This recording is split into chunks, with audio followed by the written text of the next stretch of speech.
तो बच्चों, जो तुम्हारा सामाजिक जननांकिकी का पेपर चल रहा था जनसंख्या के बारे में, जब हम ये पढ़ते ही आ रहे हैं, इसमें जो टॉपिक है ये है प्रवास, माइग्रेशन। देखिए, खास तौर पर अगर मैं उत्तराखंड की बात करूं तो ये वाला जो टॉपिक है ये बड़ा जीवंत है। पलायन हम कहते नहीं, उत्तराखंड में पलायन हो रहा है, पलायन हो रहा है, बहुत सारी रिपोर्ट बनाई गई, बहुत सारे आयोग बनाए गए। तो आज इस विषय को हम अपने समाजशास्त्र में सामाजिक जननांकिकी के पेपर में पढ़ेंगे। कौन सा? प्रवास, माइग्रेशन। देखिए, बरसों से ही व्यक्ति, ध्यान से समझना, पहले थोड़ा इसे सरल और शाब्दिक शब्दों में बताऊंगी। बरसों से ही व्यक्ति एक स्थान से दूसरे स्थान पर पलायन करता आ रहा है या प्रवास करता आ रहा है। प्रवास शब्द इंग्लिश के माइग्रेशन से बना है। माइग्रेशन कहते हैं एक स्थान से दूसरे स्थान पर चले जाना या एक स्थान से इस स्थान पर वापस आ जाना, इसे माइग्रेशन बोलते हैं, प्रवास बोलते हैं। जनसंख्या के दृष्टिकोण से प्रवास बहुत महत्वपूर्ण है, क्योंकि यदि एक स्थान से जनसंख्या का प्रवास दूसरी जगह होता है तो यहां की जनसंख्या घट जाती है और जिस जगह व्यक्ति गए हैं वहां की जनसंख्या क्या होती है? बढ़ जाती है। तो इसका बहुत इंपॉर्टेंट रोल है प्रवास का जनसंख्या के दृष्टिकोण से। अभी हमने बहुत सारे सेंसस पढ़े थे, मैंने तुम्हें जनगणना भी पढ़ाया था, जनगणना पढ़ाया था ना। लास्ट जनगणना कब हुई बच्चों? 2011 में। और जनगणना कितने साल में होती है? 10 साल में। सबसे पहली जनगणना कब हुई थी? 72 में। वेरी गुड, ठीक है। इस और 1881 में पहली नियमित जनगणना हुई। उसके बाद जनसंख्या बढ़ती चली गई और हर 10 वर्ष के उपरांत जब गिनती की जाती है तो उसे कहा जाता है जनगणना, ठीक है। भारत की जनसंख्या कितनी है? 21 करोड़। वेरी गुड, 1 अरब 21 करोड़। और किसके अनुसार है ये? आज तो भारत की जनसंख्या बहुत ज्यादा है इससे, ये किसके अनुसार है? 2011 की जनगणना के अनुसार। वेरी गुड, तुमने अच्छे से इसको कर लिया। अब एक बात ध्यान दीजिए, जब मैंने तुम्हें बताया था कि सन 1872 में भारत में पहली बार जनगणना हुई थी। जनगणना मतलब जनसंख्या की गिनती कब हुई थी पहली बार? 1852 में, 1872 में लॉर्ड मेयो के शासनकाल में। फिर उसके बाद सन 1881 से नियमित 10 वर्ष के उपरांत जनगणना होती चली आ रही है। यहां मैंने कुछ आंकड़े लिखे हैं। जिस समय भारत की जनगणना हुई 1911 की बात करें, मात्र 10.40% जनसंख्या नगरों में निवास करती थी। अब वेरिएशन देखिए कि सन 1911 में भारत की जनसंख्या में मात्र 10.40 यानी 10.40% जनसंख्या सिर्फ नगरों में निवास करती थी। बाकी 89.60 जो थी वो शहरों, ग्रामों में निवास करती थी, ठीक है। तो नगरों में जनसंख्या का प्रतिशत बहुत कम था। फिर 1921 के डेटा देखो, जनसंख्या में वृद्धि हुई और नगरों में लोगों का जाना जारी रहा। 1921 में भारत की 11.50% जनसंख्या नगरों में निवास करती थी। नगरों में यानी शहरों की ओर पलायन कर गई। बीच के डेटास मैंने नहीं लिखे।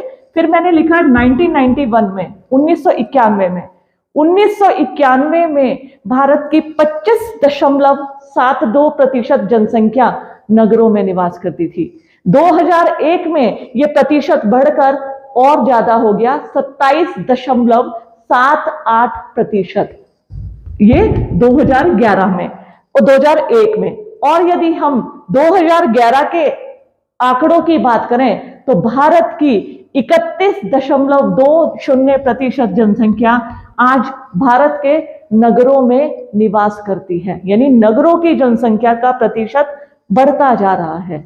गांवों की जनसंख्या इतनी नहीं है। आज हम जिसे भी देखें, इवन मैं टिहरी में हूं इस समय और हम सब लोग उत्तराखंड में रहते हैं।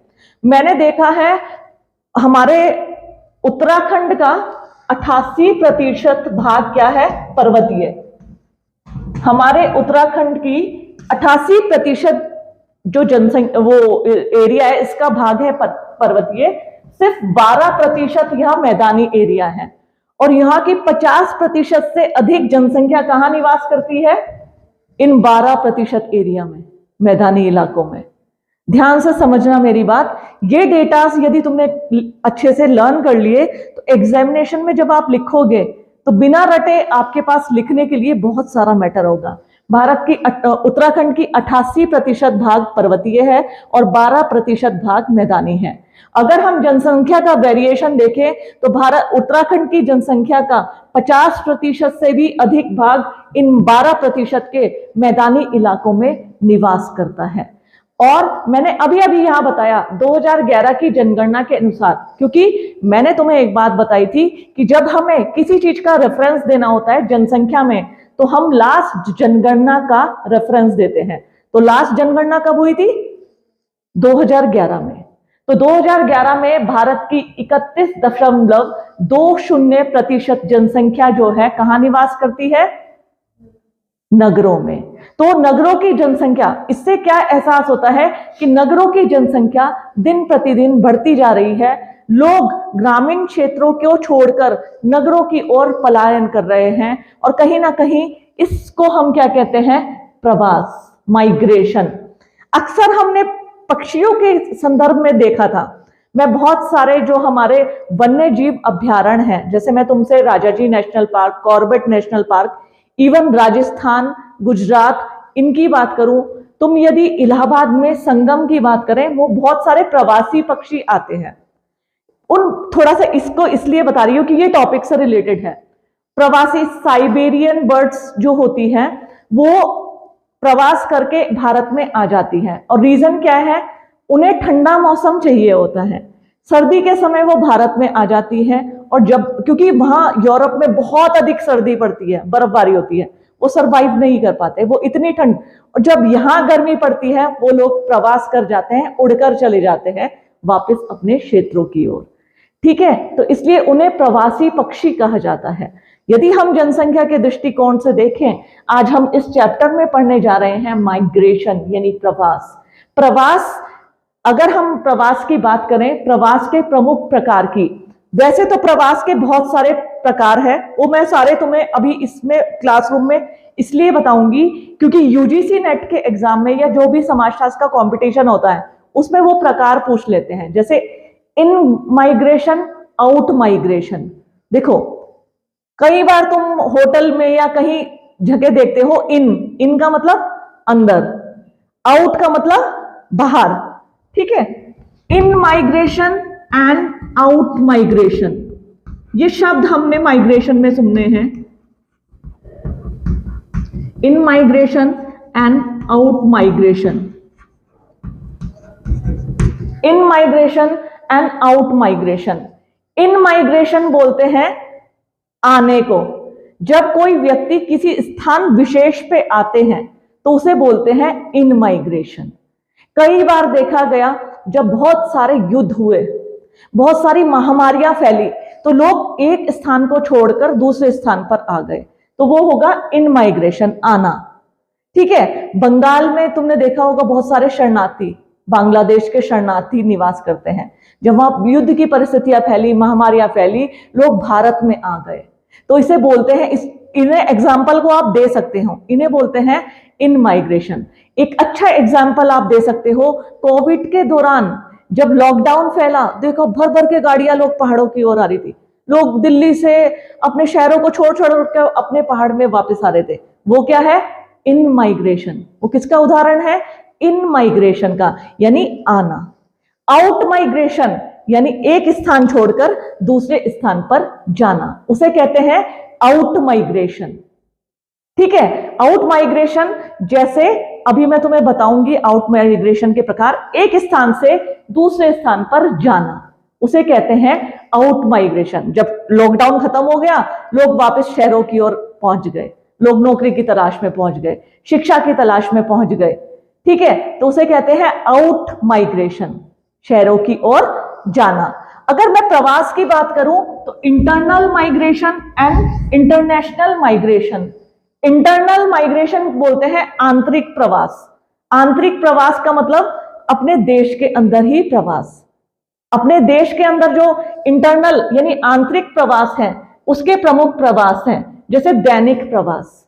दैनिक बोलते हैं डेली माइग्रेशन। देखो इस जो ये क्वेश्चन मैं समझा रही हूं इसे कभी रटना मत, समझ के लिख लेना। जैसे मैंने अभी अभी तुम्हें बताया इंटरनल माइग्रेशन यानी आंतरिक प्रवास, जब एक देश के अंदर ही हम लोग एक स्थान से दूसरे स्थान पर जाते हैं तो उसे बोलते हैं आंतरिक प्रवास, एक देश के अंदर ही। उसके कई प्रकार है, जैसे दैनिक प्रवास डेली माइग्रेशन। हमने देखा है बहुत से लोग नौकरी करने, जैसे दिल्ली के आसपास के लोग क्या होते हैं, मेरठ के, मुजफ्फरनगर के आसपास के लोग बड़ी बड़ी कंपनियों में नौकरी करते हैं, तो वो सुबह ही नौकरी पे निकल जाते हैं, डेली माइग्रेशन, और शाम को अपने घर वापस लौट आते हैं। जैसे मैंने देखा है बहुत से लोग टिहरी के में, जैसे ऋषिकेश के लोग जॉब करते हैं, वो क्या करते हैं सुबह ही ऋषिकेश से चलते हैं, टिहरी आते हैं, शाम को जैसे ड्यूटी ऑफ होती है वापस वो अपने ऋषिकेश चले जाते हैं। उसको क्या कहते हैं हम, डेली माइग्रेशन यानी दैनिक प्रवास।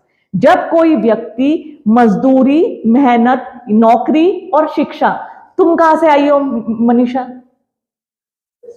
गांव जसपुर से आई हो, ठीक है, तो तुम आई और अब क्लास के बाद क्या करोगी, घर जाएगी, तो इसे क्या कहेंगे, दैनिक प्रवास। ठीक है बेटा, प्रीति है ना, समझ में आया? तो इसमें हम अपना एग्जाम्पल भी दे सकते हैं, शिक्षा के लिए, नौकरी के लिए, मजदूरी के लिए। कोई फल वाला फल बेचने जाता है तो जब वो सुबह जाता है और शाम को अपने घर आ जाता है, that is called daily migration, है दैनिक प्रवास। एक होता है मौसमी प्रवास। मौसमी प्रवास, मौसमी प्रवास कहते हैं, देखो जब चावल को बोने का समय आता है, ठीक है, धान को काटने का, गेहूं की फसल काटने का समय आता है, तो बहुत सारे मजदूरों की आवश्यकता पड़ती है। गांव के बहुत सारे लोग शहरों में या कहीं आसपास के क्षेत्रों में नौकरी करते हैं, लेकिन जब फसल बुआई का समय और फसल कटाई का समय आता है वो अपने क्षेत्र में वापस आ जाते हैं। जैसे फसल बोने का कुछ समय के लिए जाते हैं मजदूरी पे, 5 महीने मजदूरी की, वापस वो अपने क्षेत्र में आ जाते हैं, फिर वो खेती करते हैं, तो उसे बोलते हैं मौसमी प्रवास, मौसम के अनुसार। और दूसरा मौसमी प्रवास, कल मैं अगरोड़ा से आ रही थी तो रास्ते में मुझे गुज्जर मिले, तो वो अपने पशुओं को, इतनी लंबी लाइन उनके पशुओं की लगी हुई थी, तो वो मौसमी प्रवास। जैसे तुमने माणा गांव सुना है ना बद्रीनाथ के पास, वहां मौसमी प्रवास है। सर्दी के मौसम में वो लोग नीचे आ जाते हैं और जैसे गर्मियां शुरू हो जाती है वो ऊपर अपने गांव की ओर चले जाते हैं, उसे भी बोलते हैं मौसमी प्रवास। मौसमी प्रवास कहते हैं मौसम के अनुसार। जैसे मैंने अभी अभी बर्ड्स का तुम्हें एग्जाम्पल दिया था, वो बर्ड्स जो होते हैं, पक्षी जो होते हैं, सर्दी के मौसम में आ जाते हैं, गर्मियां पड़ते ही वापस वो लौट जाते हैं। इसी तरीके से वे लोग या तो खेती के समय, कटाई के समय, बुआई के समय आते हैं, या पशुपालक लोग, और सुना भी है हमने बद्दी जनजाति है, बद्दी हिमाचल प्रदेश में गद्दी है, ये लोग पशुपालक होते हैं। ये सर्दी के समय जब बर्फ पड़ती है नीचे की ओर पलायन आ जाते हैं, और जब गर्मियां शुरू होती हैं ये अपने पशुओं को लेकर ऊपर चले जाते हैं, तो इसे बोलते हैं मौसमी प्रवास। दैनिक प्रवास समझ में आया, मौसमी समझ में आया। अब है आकस्मिक प्रवास। आकस्मिक, एकदम इमरजेंसी में जब कोई माइग्रेट करता है, जैसे कोई मेडिकल इमरजेंसी आ गई है ना, किसी व्यक्ति के घर में कोई बीमार है और यहाँ हॉस्पिटल नहीं है, उसने कहा अब तो हमें शहर की ओर जाना पड़ेगा। शिक्षा के लिए जब कोई शिक्षा या डिग्री कोर्स करने के लिए जाना पड़ता है, ठीक है, तो उसमें एकदम इमरजेंसी आती है, तो उसमें क्या होता है कि हमें लगता है, फिर कोविड में सबसे बड़ा एग्जाम्पल कोविड का काल था, एकदम से लॉकडाउन लगा और लोगों में एकदम हाहाकार मच गया, लोग शहरों से निकल पड़े अपने घर की ओर, कोई पैदल गया, कोई साइकिल पे गया, जो साधन मिला वैसे गया, तो इसे कहते हैं आकस्मिक प्रवास। और ये सब एग्जाम्पल आप दे सकते हो जो मैं आप लोगों को बता रही हूं, ये सब एग्जाम्पल आप मेंशन कर सकते हैं। एक होता है स्थायी प्रवास। स्थायी मतलब परमानेंट, जब कोई अपने गांव को छोड़कर अपने परिवार को लेकर हमेशा के लिए शहर में जाकर बस जाता है। वो सोचता है मैं अपनी खेती बेच दी, अपना घर भेज दिया, अब शहर में जाके रहूंगा, वहीं नौकरी करूंगा, वहीं अपने बच्चों को पढ़ाऊंगा, तो इसे बोलते हैं स्थायी प्रवास। जब कोई एक जगह को बिल्कुल ही छोड़कर दूसरी जगह पर जाकर बस जाता है परिवार समेत, तो उसको क्या कहते हैं? स्थायी प्रवास। तो ये सब थे आंतरिक प्रवास के उदाहरण, इंटरनल माइग्रेशन के प्रकार। अब आता है इंटरनेशनल माइग्रेशन, अंतरराष्ट्रीय प्रवास। तुमने देखा होगा असंख्य बच्चे डॉक्टरी की पढ़ाई करने, इंजीनियरिंग की पढ़ाई करने, बड़े बड़े विदेशों में नौकरी करने, और बहुत सारी महिलाओं की शादियां होती है विदेशों में, तो उसको हम बोलते हैं इंटरनेशनल माइग्रेशन।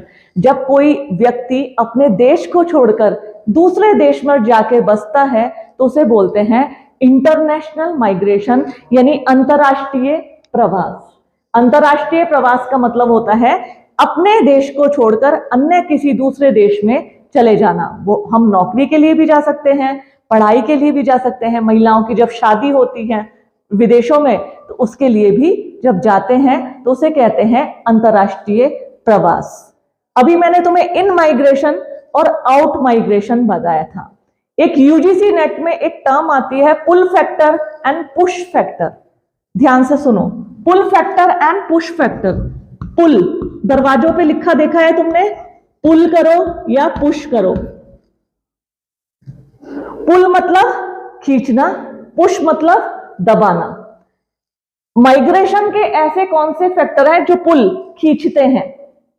ठीक है, अब कॉमन सा एक जीके का क्वेश्चन तुम सबसे पूछ रही हूं, और जो मेरी वीडियो भी देखेंगे बच्चे, तुम लोग पहले ही जल्दी से डिसाइड करके बताओ पुल फैक्टर और पुश फैक्टर। यूजीसी नेट में क्वेश्चन आता है ये, what is pull factor and what is push factor. देखो, बहुत सारी चीजें हमें आकर्षित करती है। पुल तो कहते हैं खींचना, जो हमें अपनी ओर आकर्षित कर रही है। शहरों की चकाचौंध, शहरों की मेडिकल फैसिलिटी, शहरों की एजुकेशन, शहरों के मल्टी हॉल, सिनेमा हॉल है, मॉल है, ठीक है, ये सब हमें क्या करती है? खींचती है, अपनी ओर खींचती है। फिर हम सोचते हैं यार हम भी टिहरी छोड़ के शायद देहरादून चले जाएं, हरिद्वार चले जाएं, दिल्ली चले जाएं, ठीक है। और एक पुश फैक्टर, पुश मतलब धकेलती है। क्या धकेलती है? अरे यहाँ इमरजेंसी की चिकित्सा नहीं है, डॉक्टर कहता जाओ, रेफर कर देते हैं डॉक्टर, ठीक है। फिर एजुकेशन में हमें कोई प्रोफेशनल कोर्स करना, अरे यहाँ तो है ही नहीं। हमें कोई प्रोफेशनल डिग्री करनी, वो भी यहाँ पे नहीं है।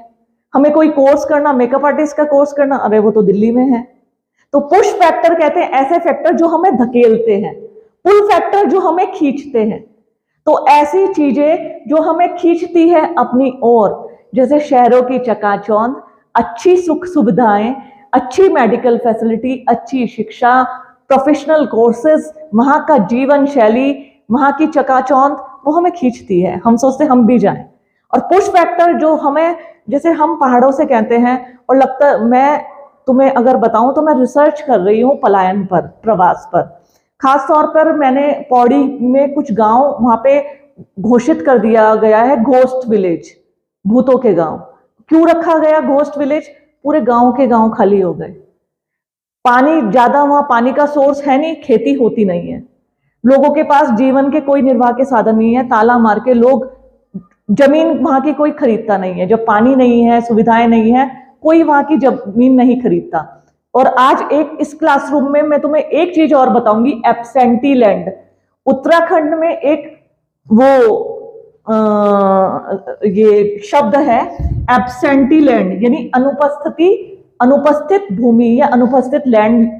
मतलब ऐसे व्यक्ति जो अपनी लैंड को छोड़कर पलायन कर गए हरिद्वार, देहरादून, दिल्ली की ओर, और उनके मालिक वहां उपस्थित नहीं है, तो उसे बोलते हैं एब्सेंटी लैंड, ठीक है, जिनके मालिक वहां है ही नहीं। लोगों के ताले पड़े हैं घरों में, घर जर्जर हो गए, वो अपने गांव के साइड वापस भी नहीं आते, और लोगों ने उन गांवों को संज्ञा दे दी है घोस्ट विलेज की, भूतिया गांव, क्योंकि वहां लोग रहते नहीं है। जब पानी नहीं है, पशुओं को, देखो व्यक्ति को सरवाइव करना है तो पानी चाहिए, रोटी, कपड़ा और मकान, है ना। तो इससे जब खेती तब होगी जब पानी होगा, पशु तब पालेंगे जब उनके लिए पानी की अन्य सुविधाएं होंगी। तो लोग छोड़कर शहरों की ओर पलायन करके, उनके लोग खरीदते भी नहीं है, तो ऐसे में वो सब लैंड क्या हो गई? एब्सेंटी लैंड, जिनके मालिक वहां पर मौजूद नहीं है। तो ये सब फैक्टर्स हैं, ये है प्रवास के प्रमुख प्रकार, आंतरिक प्रवास और अंतरराष्ट्रीय प्रवास। कई बार हम इन माइग्रेशन, आउट माइग्रेशन भी कहते हैं कई, ठीक है। तो इसमें और आंतरिक प्रवास के प्रकार है दैनिक प्रवास, मौसमी प्रवास, आकस्मिक प्रवास और स्थायी प्रवास, ठीक है। तो ये प्रवास किसे कहते हैं? प्रवास के प्रमुख प्रकार। अब आता है प्रवास के प्रमुख कारण बताइए, प्रवास के प्रमुख कारण बताइए। इसको मैं मिटा, ओहो, प्रवास के प्रमुख कारण यानी फैक्टर, वो फैक्टर जो प्रवास के लिए प्रमुख कारण है। कैसे फैक्टर? जो व्यक्ति मजबूर हो जाते हैं कि वो किसी स्थान से दूसरे स्थान पर जाने को। तो आज मैं उन फैक्टर, जो सबसे पहला है जनसंख्या में वृद्धि। प्रवास का सबसे प्रमुख कारण हमारी जनसंख्या बढ़ती जा रही है, ठीक है। जनसंख्या बढ़ने के कारण प्रवास, माइग्रेशन होता है। माइग्रेशन कैसे होता है? अब जैसे बड़े बड़े शहरों में तो जनसंख्या दिन पर दिन बढ़ती जा रही है। लोग क्या सोचते हैं? ज्यादा आय, हमारे पास ज्यादा आय हो, ज्यादा आय के संसाधन हो, ज्यादा प्रॉपर्टी हो। तो दिल्ली, देखो तो मैं लोगों की मेंटालिटी बता रही हूँ। गांव का लोग सोचता है, जैसे मैं टिहरी, हम इस समय टिहरी में हैं, नई टिहरी देखा जाए तो यहाँ का शहर है, ठीक है। आसपास के गांव के लोग सोचते हैं हम नई टिहरी में चले जाएं। नई टिहरी वाले सोचते हैं हम ऋषिकेश चले जाएं, देहरादून चले जाएं। देहरादून के लोग सोचते हैं हम दिल्ली चले जाएं। दिल्ली के लोग सोचते हैं हम फॉरेन कंट्री चले जाएं। देख रहे हो रिलेशन? जो व्यक्ति जहां रहता है वो संतुष्ट नहीं है। कहते हैं ना, दूसरे की खाली थाली में खाना अच्छा लगता है, अपनी थाली में लगता है कुछ कमी है, इसकी ठीक है, उसको लगता है उसकी ठीक है। तो ऐसे ही है। जैसे मैं अभी अगरोड़ा गई, तो अगरोड़ा में सब लोगों की चाह, मैडम हम टिहरी में रहे। जब मैं टिहरी आई थी सब लोग सोचते थे यार टिहरी में कुछ नहीं रखा है मैडम, ऋषिकेश और देहरादून है जो कुछ है, तो टिहरी में तो कुछ भी नहीं है। अभी मैंने तुम्हें बताया मेरा अटैचमेंट अगरोड़ा महाविद्यालय में हुआ था, वहां के बच्चों से मिली, वहां के लोगों से मिले, तो वहां के सब लोगों की चाह थी हम नई टिहरी में आ जाएं। तो मैंने अपने मन में सोचा, अगरोड़ा के लोग सोचते हैं नई टिहरी में आ जाएं, नई टिहरी के लोग सोचते हैं देहरादून चले जाएं, देहरादून के लोग सोचते हैं दिल्ली चले जाएं, दिल्ली के लोग सोचते हैं कि बेंगलोर, हैदराबाद और विदेशों में चले जाएं। तो कहने का मतलब, जैसे जैसे जनसंख्या बढ़ती है वैसे वैसे लोगों के अंदर चाह बढ़ती है दूसरे क्षेत्र में प्रवास करने की। तो जनसंख्या वृद्धि भी बहुत बड़ा फैक्टर है। नेक्स्ट है कुटीर उद्योगों का पतन। पहले गांवों में लोग इतने अच्छे से रहते थे, बहुत सारे उद्योग हुआ करते थे, आय के स्रोत भी रहते थे। अब क्या है, मैं देखती हूँ पूरे रास्ते में देखती गई, बहुत लोग मतलब जो कुछ काफी कुछ कर सकते हैं। देखो उत्तरा, मैं हालांकि एक पलायन के ऊपर रिपोर्ट बना रही हूँ और मैं जल्दी उसको इस मामले में डिस्कस करूंगी। टिहरी में पर्यटन के बहुत सारी चीजें विकसित हो सकती है, इवन आसपास के क्षेत्रों में कुछ भी नहीं है, लोगों को रोजगार नहीं मिल रहा, तो लोग क्या करेंगे? पलायन ही तो करेंगे, नौकरी करने चले जाएंगे। यदि चाय का स्टॉल खोल भी रखा है तो बेचारा एक व्यक्ति दूध का पैकेट लाके, कुछ सामान लाके बैठा है इंतजार में, ग्राहक आएगा और ग्राहक आता है, मान लीजिए 10-20 रुपए की या 100 रुपए की चाय पी ली या कुछ खा लिया, इससे क्या होता है? उससे वो गुजारा भी नहीं चला पाएगा। तो ऐसे में क्या होता है, लोगों के अंदर एक रोष होता है। जैसे कुटीर उद्योग हो सकते हैं, बहुत सारे यहाँ पे ऐसे संसाधन है जो कहीं नहीं है। मैं देखती हूँ यहाँ धारा का पानी इतना प्योर है, इस पे रिसर्च भी हो सकता है, इस पे रोजगार में हो सकते हैं। मैंने रास्ते में इतनी धाराएं देखी, ऐसे ही बह रहे हैं पानी, इवन मैं पानी भर के लाई हूँ। तो हम लोग उसकी वैल्यू जानते हैं, और जैसे यहाँ के स्थानीय लोगों के लिए तो कॉमन सी बात है, लेकिन अगर आप दिल्ली और जगह लोग जाए, वो मरते हैं ऐसे पानी के लिए। तो क्यों ना इसका प्रिजर्वेशन किया जाए, कंजर्व किया जाए इस पानी को, तो बहुत सारे आय के स्रोत विकसित होंगे, लोगों को रोजगार मिलेगा। यहाँ के पेड़ पौधे, जड़ी बूटियां ऐसी हैं जो अमूल्य हैं, जिनका कोई मूल्य ही नहीं है, लेकिन हमारे लोगों को यहाँ वो ही नहीं है। पर्यटन के इतने सारे स्रोत विकसित हो सकते हैं, लेकिन वो भी नहीं हुए हैं।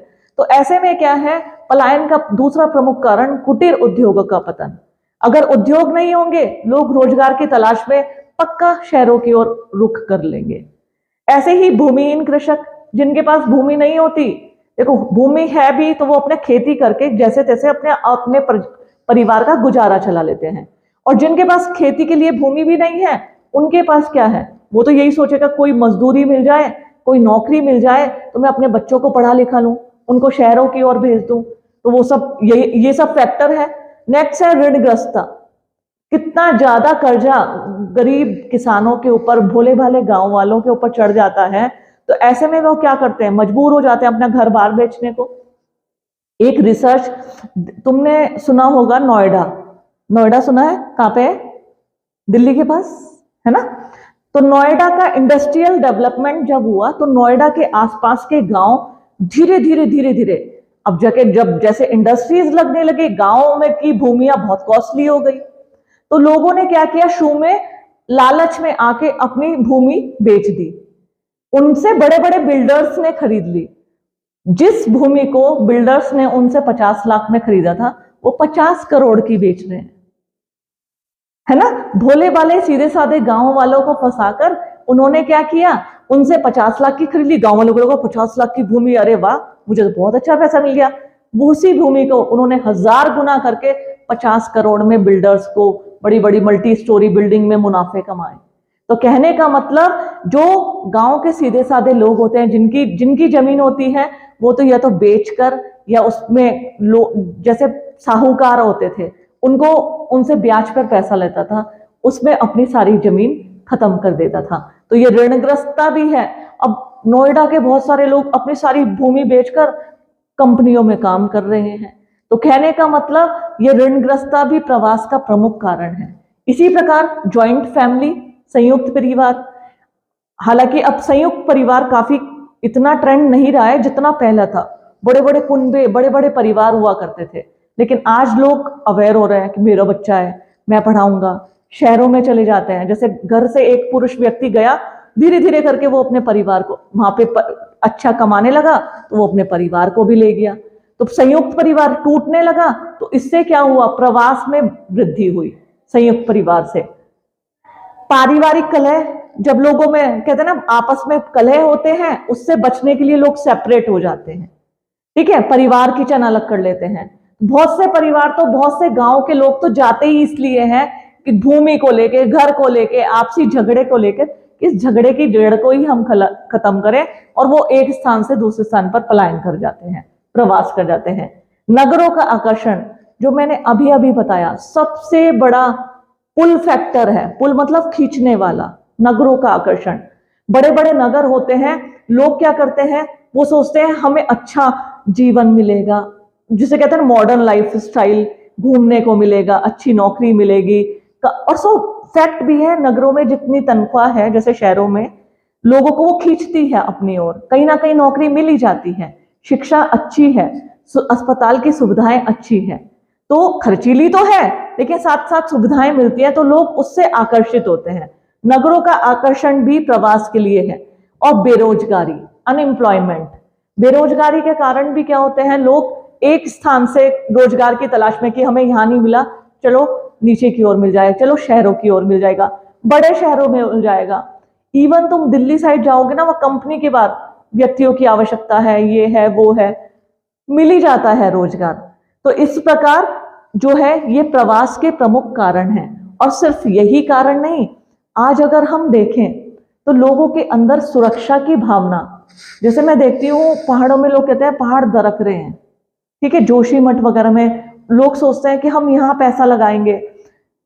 मैं आज एक चीज ऑब्जर्व, और बड़ी अंदर से, जब मैंने पलायन पर रिसर्च किया था, मैं बड़ी व्यथित, और वो थी, रीजन क्या था, जो व्यक्ति ऋषिकेश में मकान बनाता है और जो व्यक्ति पहाड़ में मकान बनाता है, 1.5 गुना खर्च आता है पहाड़ में मकान बनाने में। ऋषिकेश में मकान बनाना आसान है, भले ही भूमि महंगी है, लेकिन वहां जो मटेरियल है पहाड़ों में, ईंट, सरिया, सीमेंट, सब कुछ नीचे से आता है, बहुत महंगा पड़ता है। तो ऐसे में क्या होता है, लोगों के अंदर एक वो होती है कि हम यहाँ क्यों बना रहे हैं, फिर उसकी सिक्योरिटी नहीं है। जोशीमठ की त्रासदी जो जोशीमठ में हुआ, लोगों के महंगे महंगे बनाए हुए सपनों के घर, पूरी पेंशन का पैसा अपने घर में लगा दिया और वो घर टूटने के कगार पर है। तो ये सब फैक्टर है कि लोग सोचते हैं इससे अच्छा हम नगरों में ठीक है, हमें वहां खाने को मिलेगा, रोजगार मिल जाएगा, कम जगह में रह लेंगे, सुकून से रह लेंगे। तो ये सब फैक्टर्स हैं जो प्रवास के लिए प्रमुख उत्तरदायी कारण है। ये था प्रवास, प्रवास के प्रमुख कारण और प्रवास के प्रमुख प्रकार। क्वेश्चन लिखिए आप लोग, प्रश्न लिखिए।